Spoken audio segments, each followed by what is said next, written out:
السلام عليكم ورحمة الله وبركاته. اللهم صل وسلم وزد وبارك عليك يا حبيبي رسول الله. ازيكم يا حبايب قلبي؟ كل متابعينا عاملين ايه؟ يا رب كلكم تكونوا بخير. يا رب انصرهم في فلسطين وفي السودان، اصلح حال كل الدول، واحفظ مصر جيشها وشعبها وارضها، امين يا رب العالمين. ان لم تستحي فافعل ما شئت. هفضل اقولها على عيلة داوود: مفيش حياة، مفيش احترام، ان احنا لحمنا واحد ودمنا واحد، مفيش احترام للبلد اللي انتوا عايشين فيها. لايفات النهارده كانت قمه في قله الادب. يعني انا كل مره اقول ايه؟ منحدر اخلاقي منحدر اخلاقي. لا يا جماعه، قله ادب من الدرجه الاولى، من الاخر كده. اولا يا جماعه ما ينفعش ايا كان يعني بنت اختي تيجي تقل ادبها عليا وتقول اللي احنا سمعناه النهارده. تمام. واللي زاد وغطى كمان ان الناس عماله يعني بيشعلوا اكتر في الحاجه حلميه، والحاجه حلميه بتزرغت وبتقول لاختها: يا بتاعه العشه يا بتاعه فلان. طب لما انا اختي تقول عليا كده، ايه اللي فاضل تاني اسمعه من الناس؟ اذا كانت اختي اللي مني، اللي من دمي، اللي من لحمي ودمي بتقول عليا كده، يبقى المفروض اسمع ايه يعني من الناس؟ وبعدين عماله يا حاجه حلميه بتمجدي وتشكري في الناس واهل بلدك واللي في البلد وعلى راسك. هو انت فيكي خير اللي منك لما يبقى فيكي خير اللي غريب؟ لما يبقى فيكي خير اللي منك يبقى فيكي خير للغريب. انت عماله بتقولي الواحد يا ابني وحبيبي وقلب امك ونن عين امك ودعيت دعوه، تقول اللي بتعمله يقعد لبناتك. وبصراحه عجبتني قوي.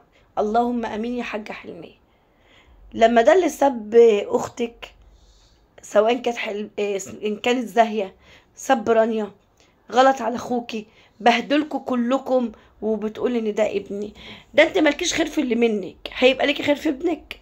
ومع ذلك برضو هو اللي انت بتقول عليه ابني ده طالع لي، وكان يعرفك فين اصلا؟ ولا كان يعرفكوا فين؟ ده هو اترمى له فلوس عشان يطلع على اخواتك، وانت بتقولي يا ابني. فانت عايزاني كائن؟ انا متابعه، انا مش قناه نقد، انا متابعه. هحترم حضرتك ازاي وانت بتقولي على حد زي ده يا ابني؟ كل المتابعين اللي بيتابعوك انا بلاقوهم هناك عنده على فكرة. فبقول هم يعني هم دول متابعين حلمية من الاخر كده. يكفروا الناس، يقعدوا عند بلطجية، يسبوا يشتموا يتلفظوا، هم دول. ومحدش يقارن الناس اللي بتدافع عن زاهية بالناس اللي هم عند حلمية. لا لا لا لا لا، لا هقعد اقول لكم لا لا لا لحد يوم القيامة. استحالة، استحالة.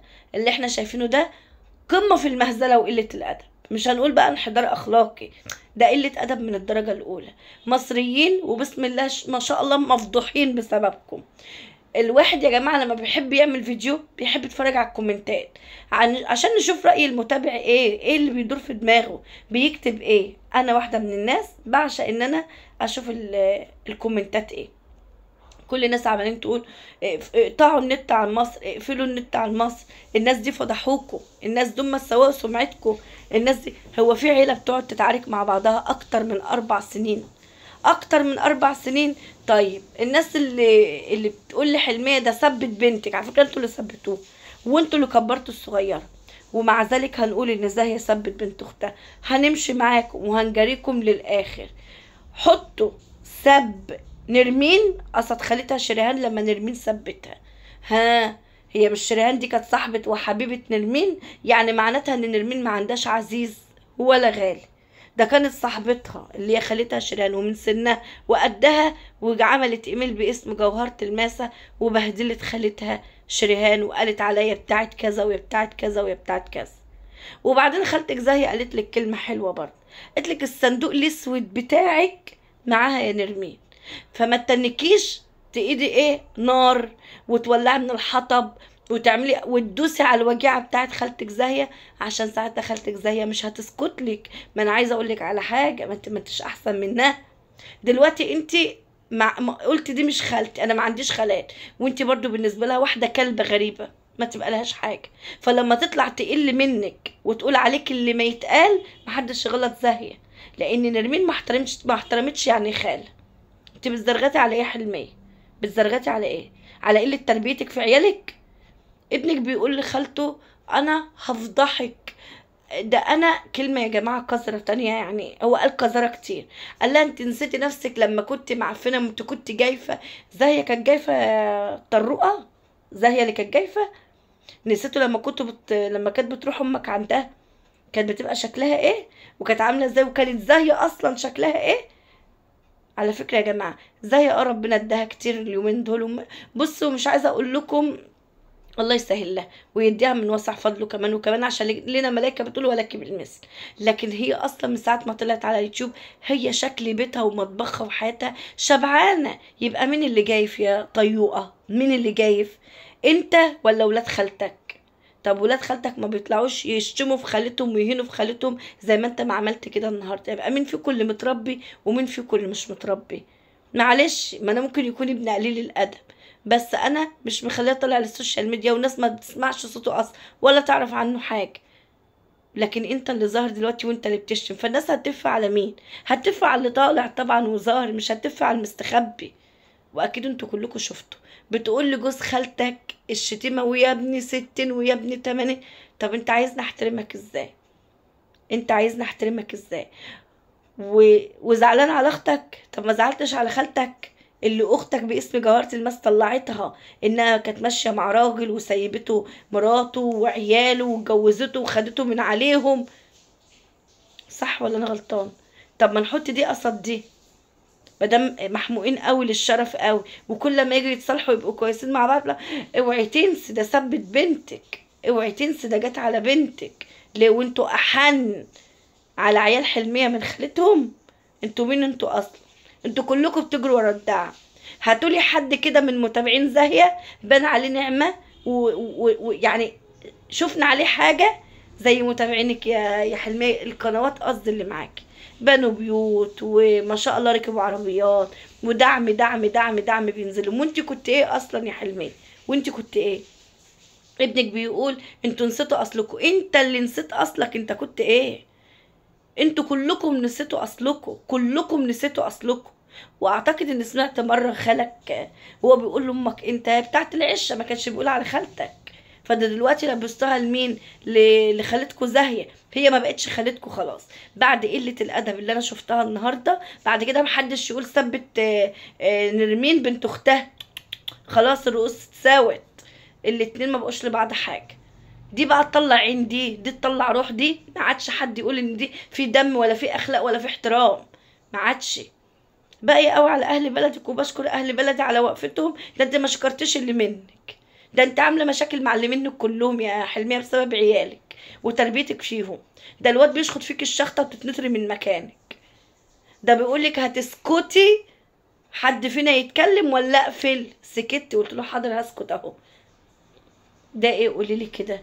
وبعدين ده انا شايفاك ده انت رغم ان ربنا اداك فلوس وركبت عربيه بقيت مقشف يا طيوقه. نسيت نفسك. انا اتمنى في قناه يا جماعه اسمها ابو لهب منزله شورتسات ومنزله فيديوهات وحاجات. انا لما شفت طيوقه بصراحه وهو قاعد جنب امه مش عارفه تقول المانيا ومش عارفه تقول دبي ومش عارفه تقول اللايك ومش عارفه هو مين اللي نسي اصله بقى يا طيوقه؟ انت واختك مين اللي نسي اصله؟ انت ولا خالتك؟ ما انا عايزه افهم. انتوا الاتنين ربنا اداكم ما ننكرش ووسع عليكم اكتر ما انتوا. وانت قلت انا هقول وهقول وهقول، وانت فكر ان خالتك مشلوله في السنه هتطلع تقول وتقول وتقول. وقالت لكم برضو النهارده انا الصندوق المطين على دماغكم وهفضحكم النهارده. بصراحه يا جماعه انا محروق دمي لاني مهما كان الخاله والده ما ينفعش ان انا ولادي اللي ادبوا عليها كده او يغلطوا فيها كده او يهنوها الاهانه اللي احنا شفناها من شردحه ودردحه الست نرمين ومن قمه الفجر في قله الادب من طار من الاخر كده. بصوا انا شايطه من كتر اللي انا شفته. ما ينفعش، ما ينفعش. حتى لو خالتك دي ما ينفعش. ما تحطش راسك براسها. امك هي حره يا واختها، انت مالك انت ولا هو؟ وبعدين انت بتقولي والسكرينات مفبركه طب ما تروحي تجيبي حقك بالقانون. على فكره انت اللي ما بتدوريش على حقك لان انت خايفه. لان الواتس بالذات الحقوق بتيجي بعدها باسبوعين، بتروحي تعملي بلاغ في الانترنت وبيجيبوا لك كل حاجه برقم التليفون اللي على السكرينات. حتى لو كان متفبرك بيجي كل حاجه برضه، كل حاجه بتيجي. الواتس بالذات يا جماعه والفيسبوك، الواتس والفيسبوك محاضرهم ماشيه صاروخ بسم الله ما شاء الله. تلاقي الحكومه كده تجيب لك حقك من بق السبع. تتباهوا بمين وبتعملوا لمين اماثل وعمالين ويا ابني ومش ابني ايه بس ابني ما انت ابنك وبيعمل وماسك اخواتك مبهدلهم كده. اللي مالكي خير في اخواتك هيبقى لك خير في الغريب. نسيت صحيح. الغريب ده ده بلطجي. ده بلطجي يا جماعه.